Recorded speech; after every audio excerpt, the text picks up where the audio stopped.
Halo, halo.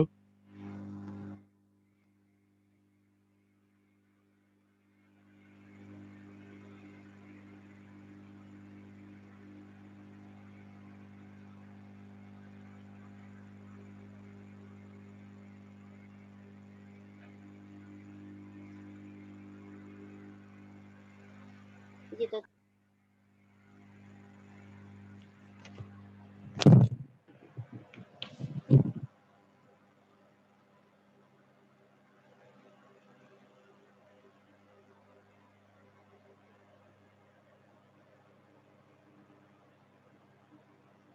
Halo.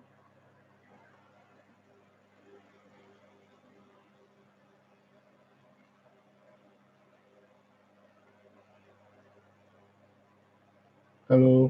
Udah bisa dimulai? Udah bisa dimulai?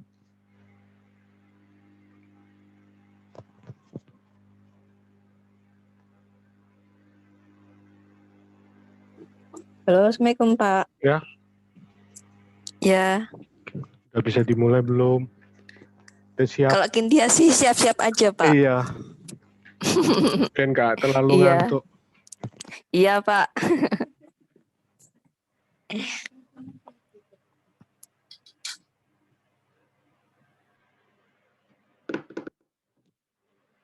Terus ya, dimulai ya.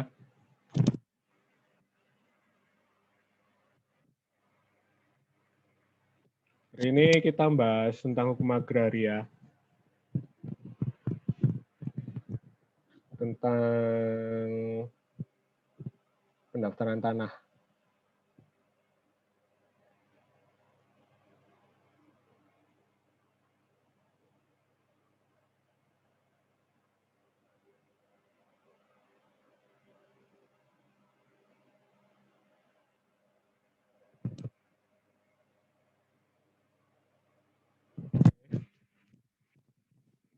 Oke, bahannya tentang pendaftaran tanah.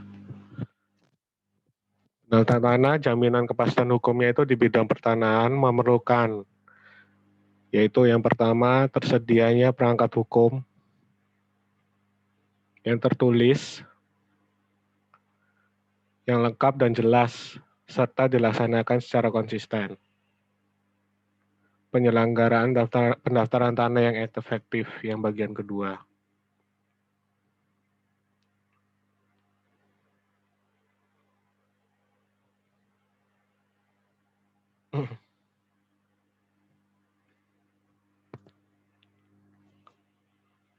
Pendaftaran tanah sebagai fiskal kadaster, yaitu sampai tahun 1961, untuk tanah-tanah hak barat verbonding Eropa, untuk tanah-tanah hak milik adat di dalam kota verbonding Indonesia, untuk tanah-tanah hak milik adat di luar kota, land rent atau pajak bumi. Dasarnya penentuan objeknya itu status tanah, yang dua wajib pajak atau pemegang hak atau pemilik. Undang-Undang Nomor 12 Tahun 1985 yaitu tentang pajak bumi dan bangunan. Pasal 4 ayat 1, subjek pajak adalah orang atau badan hukum yang secara nyata mempunyai hak atas bumi dan atau memperoleh manfaat atas bumi dan atau memiliki penguasaan dan atau yang memperoleh manfaat atas bangunan.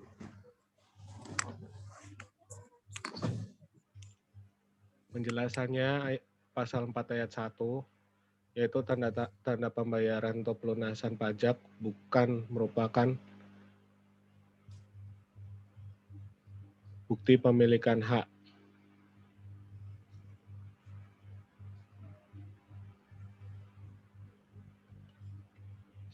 Dasar hukum, yaitu yang pertama pasal 19 UU PA, yang dua PP nomor 24 tahun 1997, pengganti PP nomor 10 tahun 1961 tentang pendaftaran tanah. Yang ketiga PMNA atau Kepala BPN nomor 3 tahun 1997 tentang ketentuan pelaksanaan PP nomor 24 tahun 1997 tentang pendaftaran tanah. Penjelasan pendaftaran tanah adalah rangkaian kegiatan yang dilakukan oleh pemerintah secara terus-menerus, berkesinambungan, dan teratur, meliputi pengumpulan, pengolahan, pembukuan, dan penyajian, serta pemeliharaan data fisik,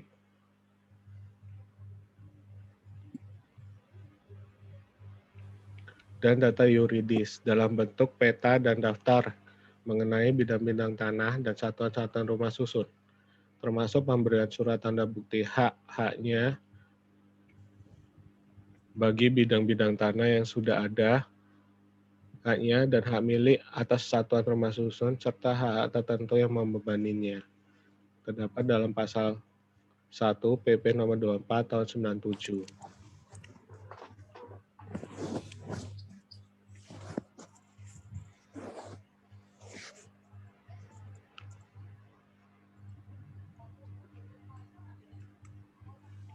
Tujuannya pendaftaran tanah yaitu untuk memberikan kepastian hukum dan perlindungan hukum kepada pemegang hak atas suatu bidang tanah, satuan rumah susun, dan hak lainnya yang terdaftar agar dengan mudah dapat membuktikan dirinya sebagai pemegang hak yang bersangkutan.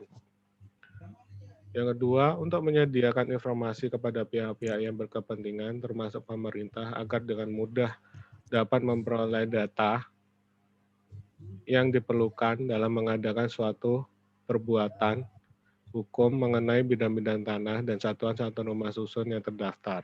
Yang ketiga, untuk terselenggaranya tertib administrasi pertanahan dalam pasal 3 Pro 24 1997.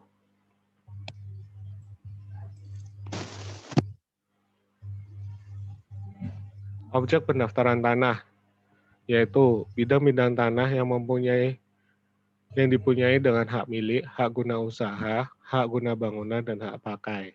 Yang kedua, tanah hak pengelolaan atau HPL. Yang ketiga, tanah wakaf. Yang keempat, hak milik atas satuan rumah susun. 5, hak tanggungan. 6, tanah negara. Terdapat dalam pasal 9 PP 24 tahun 1997. Asas pendaftaran tanah. Yang pertama harus sederhana, yang kedua aman, terjangkau, mutakhir, dan terbuka. Terdapat pasal 2 PP 24 tahun 1997. Fungsi pendaftaran tanah dalam rangka permohonan hak dan pembebanan hak tanggungan atau HT, yaitu sebagai syarat konstitutif lahirnya hak atau lahirnya hak tanggungan. Yang kedua untuk keperluan pembuktian. Yang B dalam rangka jual beli tanah, yaitu memperkuat pembuktian. Yang kedua untuk memperluas pembuktian. Penyelenggaraan dan pelaksanaan pendaftaran tanah. Yang A, penyelenggaraan pendaftaran tanah yaitu BPN, Badan Pertanahan Nasional. Pelaksanaan pendaftaran tanah yaitu Kepala Kantor Pertanahan. Yang B, BPAT, Pejabat Pembuat Akta Tanah, dan pejabat lain yang ditugaskan untuk melaksanakan kegiatan-kegiatan tertentu menurut PP 24 tahun 1997.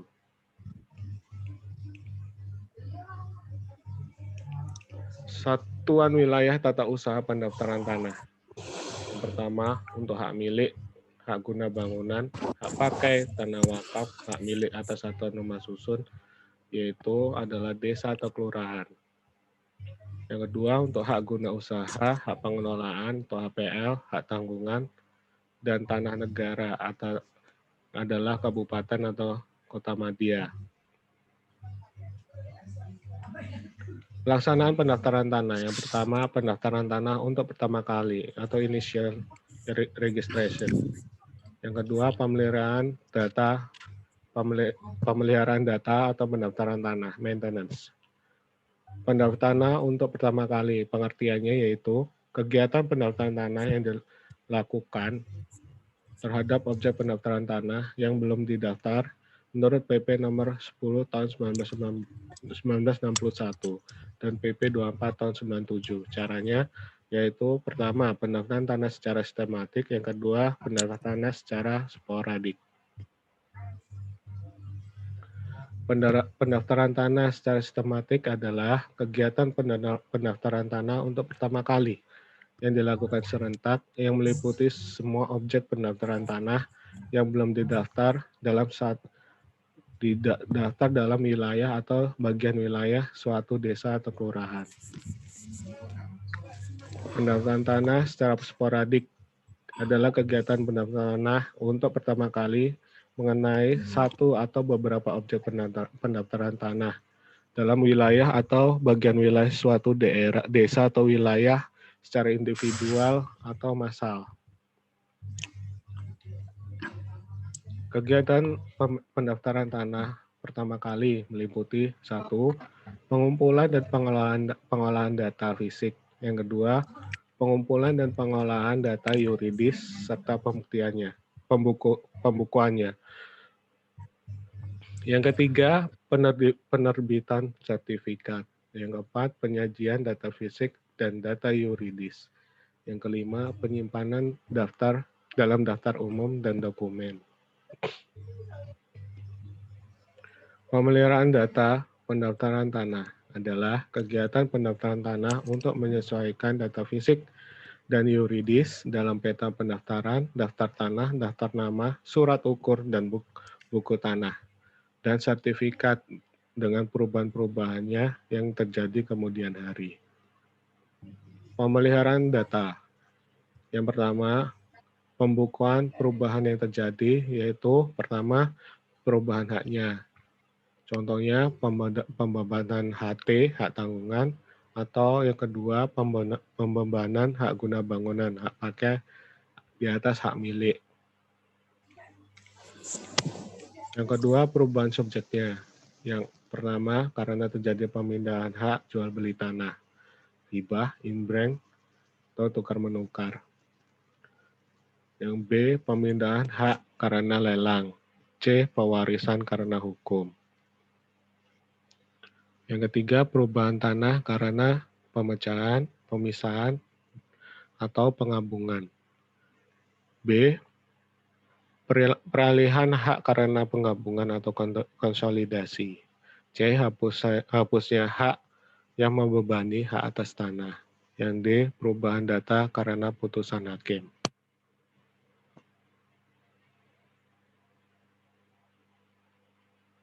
Sistem pendaftaran tanah ada dua macam sistemnya, yaitu yang pertama sistem pendaftaran akte registration of deed. Yang kedua pendaftaran tanah yaitu pendaftaran hak registration of title. Sumber datanya baik untuk pemberian hak, pemindahan hak dan pembebanan hak. Sumber data yuridis yang dipergunakan adalah akta, baik untuk ROD atau ROT. Karena di dalam akta tersebut tercantum dengan jelas mengenai perbuatan hukum yang dilakukan hak dan penerima hak. Sistem pendaftaran tanah bisa dibaca ya itu perbedaannya. Iya, Pak. Ini lanjutannya bisa dibaca. Nanti slide-nya bisa dibaca lagi. Apa?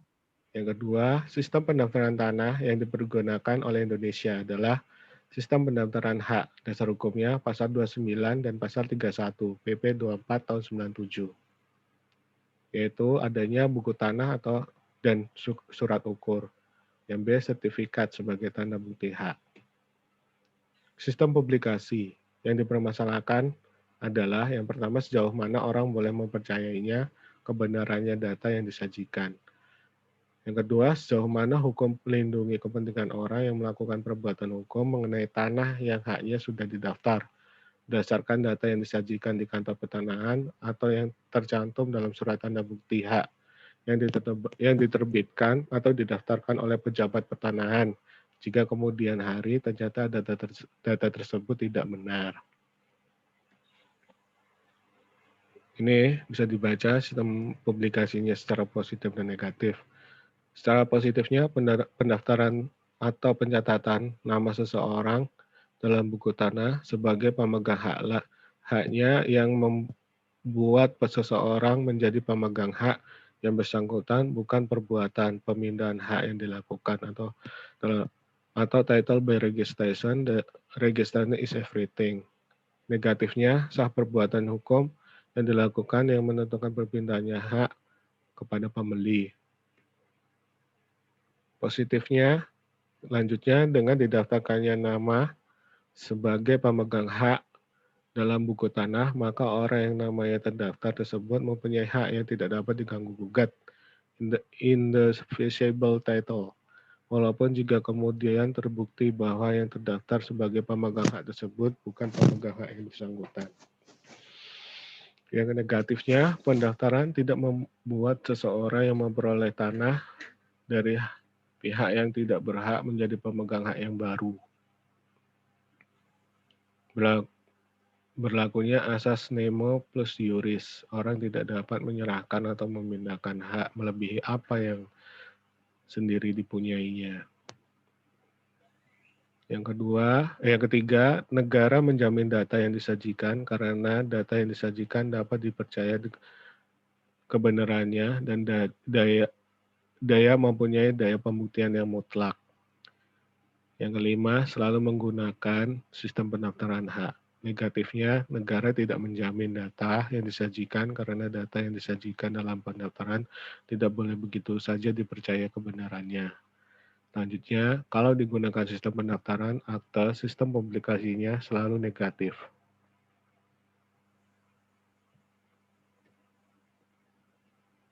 Kelemahannya, dari sisi positifnya dan selesainya dilakukan pendaftaran atas nama penerima hak, pemegang hak yang sebenarnya menjadi kehilangan haknya karena tidak dapat menuntut pembatalan perbuatan hukum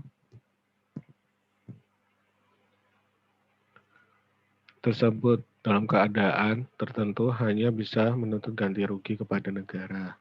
Negatifnya, dari sisi negatif kelemahannya, biarpun sudah melakukan pendaftaran, pembeli selalu menghadapi kemungkinan gugatan dari orang yang dapat membuktikan bahwa dialah pemegang hak yang sebenarnya. Sistem publikasi yang digunakan sistem negatif yang mengandung unsur positif. Alasannya karena menghasilkan surat-surat tanda bukti hak yang berlaku sebagai alat pembuktian yang kuat. Dasar hukumnya yaitu pasal 19 ayat 2 huruf C, pasal 23 ayat 2, pasal 32 ayat 2, pasal 38 ayat 2. Rechtverwerking yaitu ketentuan hukum yang sudah ada dalam hukum adat, tidak menciptakan ketentuan hukum yang baru. Penjelasannya dalam pasal 32 ayat 2 PP 24 tahun 97 yang dikuatkan dengan jurisprudensi Mahkamah Agung. Bisa dibaca yaitu putusannya banyak. Ada putusan tanggal 10, 24, 26 sampai tanggal 7 1959. Rechtverwerking adalah lampaunya waktu sebagai sebab kehilangannya hak atas tanah. Kalau hak atas tanah yang bersangkutan selama waktu yang lama tidak diusahakan oleh pemegang haknya dan dikuasai oleh pihak lain melalui perolehan hak yang dengan itikat baik. Pasal 32 PP nomor 24 tahun 97 yaitu bunyinya sertifikat merupakan surat tanda bukti hak yang berlaku sebagai alat pembuktian yang kuat mengenai data fisik dan data yuridis yang termuat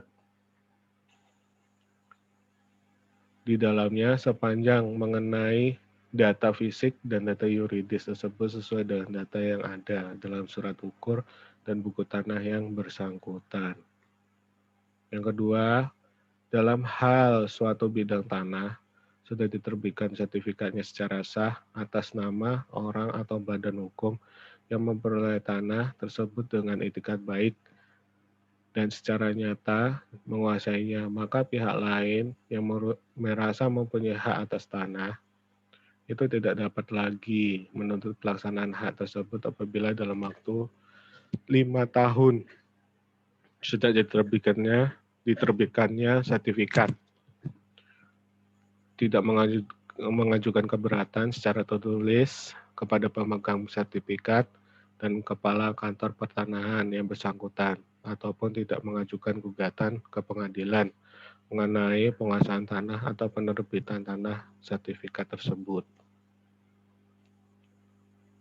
Dalam PP 2497 ada beberapa hak substansi yang dapat dipahami sebagai tendensi untuk menuju sistem pendaftaran tanah yang positif. Yaitu A, itikat baik yang melatar belakangi kepemilikan hak atas tanah. Yang B, pemberlakuan asas kontradiktor delimitasi untuk mendapatkan kepastian objek hak atas tanah. Yang C, pemberlakuan lembaga pengumuman untuk menjamin kebenaran subjek dan objek hak atas tanah yang terdaftar. Yang D, pemberlakuan jaminan untuk tidak dapat diganggu-gugat oleh pihak lain setelah 5 tahun sertifikat diterbitkan atau rechtverwerking. Udah? Ada yang ditanyakan? Tentang penjelasannya Pak Faradian. dalam Tentang peralihan hak itu Pak Faradian. Ini seandainya ada tanah TN itu dialihkan ke warga gimana Pak Faradian? Tanah negara apa ini? Dari badan usaha apa? Badan usaha negara apa? Enggak, itu kan tanah desa, tanah kas desa. Tanah kas desa terus dijual, tapi sebelum dijual itu diatasnamakan ke warga dulu, baru dijual ke PT. Itu gimana dasar hukumnya Pak Faradian? Dasar hukumnya karena tadi dijelaskan kalau dalam 5 tahun tidak ada gugatan tentang penerbitan sertifikat itu berarti sah hukumnya, kan gitu Pak Faradian. Yeah. Kalau umpama desa yang menerbitkan tanah tersebut kepada salah satu warga. Otomatis kan kalau desa tidak menuntut berarti sah itu milik warga. Iya, selama udah ada buku tanahnya tercantum nama warga, kan jelas ada di buku tanahnya di kas buku kas kelurahan, Pak. Itu. Iya. Itu kan ibarat kayak petok D. Iya, benar. Petok D, kalau petok D dijual atas nama warga perseorangan ya sesuai dengan buku riwayat tanahnya di buku tanahnya kelurahan ya jelas milik warga, Pak. Oh gitu ya. Nah, ini kan dimungkinkan nanti perangkat desa itu kan bisa memonopoli tanah negara itu kan bisa. Dengan jangka waktu 5 tahun kalau tidak ada gugatan lagi. Iya, kan termasuk kan ini kan ada oknum yang mengatasnamakan warga padahal itu tanah desa atau tanah negara diatasnamakan warga dalam 5 tahun gak digugat, nanti ada win-win solution untuk dijual dibagi 2 kan bisa itu. Iya. Kayak gitu akhirnya. Ibarat itu ada ditumpuk nama orang lain, bisa aja kalau pihak kelurahannya atau pihak yang menjual tanahnya agak yang nakal gitu ya bisa ditumpuk atas nama orang lain juga, Pak.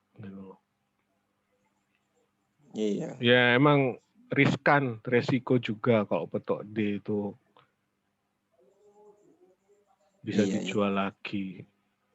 Ya emang sih kalau hukum tanah ini memang rawan untuk bisa dipalsukan atau dimanipulasi. Bisa dijual lagi gitu loh, Pak. Iya. Dengan alasan dari pihak kelurahannya hilang lah, bukan hak ahli warisnya ini siapa gitu bisa. Iya, di buku letter C kan biasanya di kelurahan itu kan ada buku letter C-nya itu kan riwayat-riwayat tanah. Iya, di buku tanahnya pasti ada riwayat tanahnya. Iya. Dari ini dijual ini, misalnya pihak ahli warisnya harus ditandatangani, ada pihak saksinya.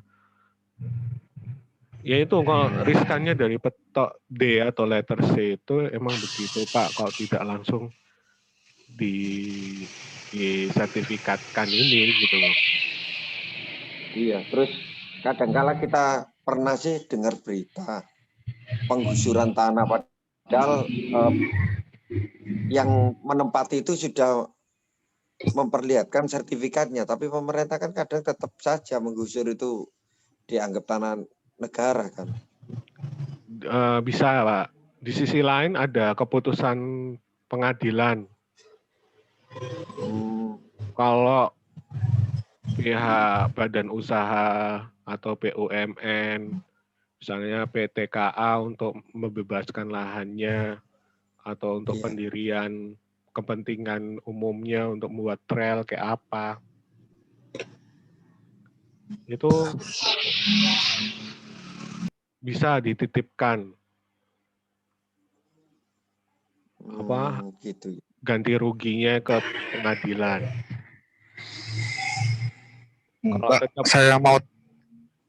Kalau tetap tidak bisa warganya tidak puas, ya negara punya kuasa untuk pemaksaan gitu, Pak.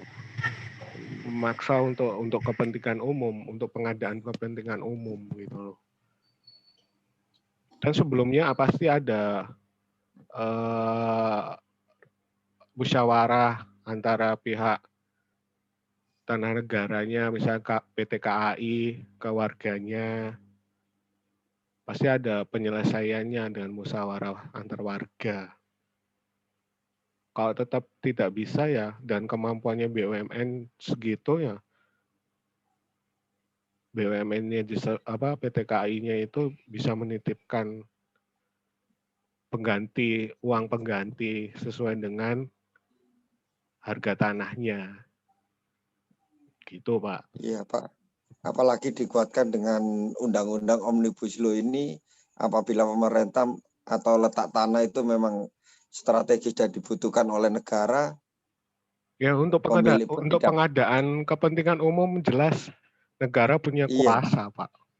Nah, iya, tidak bisa berbuat banyak. Iya gitu. Emang udah dari dulu kayak gitu. Iya. Ya, ini juga repot ini. Ya itu. Loh, Pak, saya mau tanya, Pak. Ya. Iya. Saya sempat dengar teman saya berkata gini, Pak. Ada undang-undang bila tanah tersebut tidak dipakai, entah strategis atau tidak, lama-lama tanah tersebut akan diambil oleh negara, Pak. Itu iya atau enggak, Pak? Kalau tidak ada yang menguasainya atau tanah terlantar selama lebih dari 30 tahun, masih ada pemilikannya gitu loh, Pak. Di buku Kretek Desa itu ada gitu loh. Iya. Dan saya kan ya teman dia bilang, aku duwe tanah Kretek Desa, bilang gitu kan. Tapi jari ini koncoku kok suwe-suwe kata panggoni iso dijuku ambek negara. Iya. Nah, itu jangka waktunya, Pak. Bisa dilihat dari jangka waktunya di UU-PA-nya itu. Kalau lebih dari 30 apa 35 tahun tidak digunakan atau tanah terlantar, negara yang menguasainya.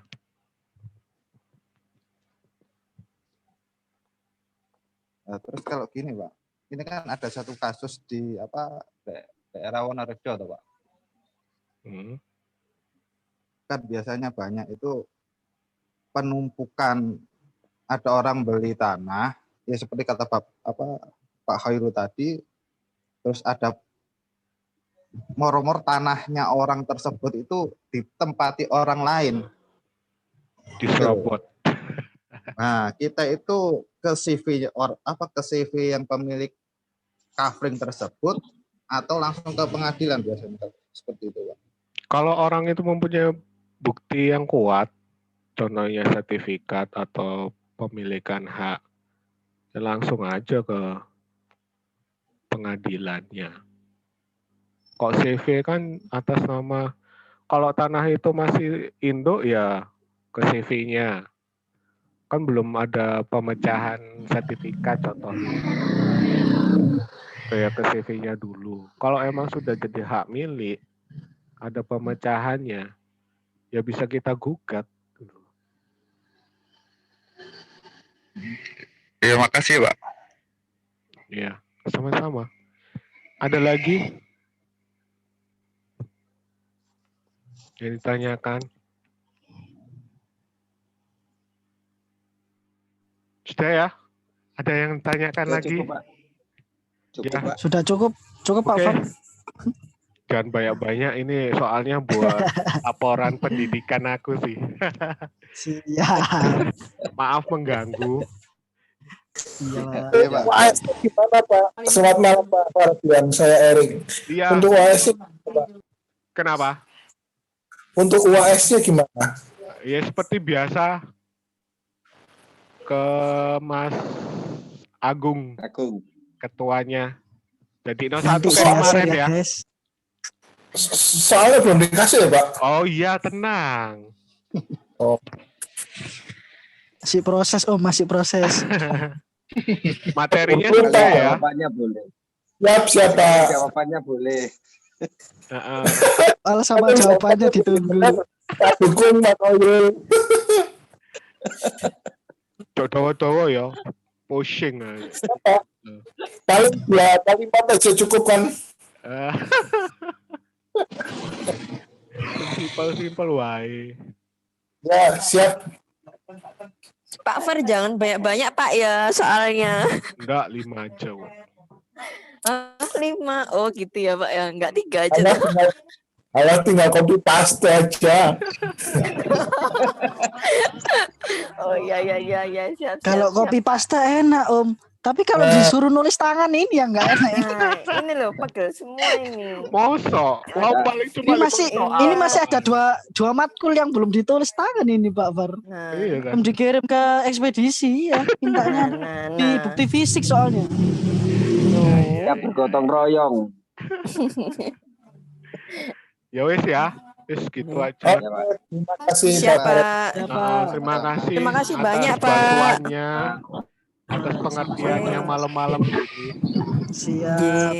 Ya. Siap. Terima kasih Pak. Selamat Matur malam. nuwun. Assalamualaikum. Malam.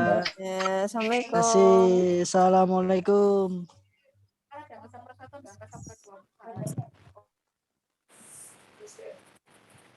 Pak Koirul. Siap. Ini di yang nomor 1 atau yang nomor 2? Kenapa? Di yang nomor 1 atau yang nomor 2? 1. Oke, siap. Guys ya, lift dulu. Assalamualaikum.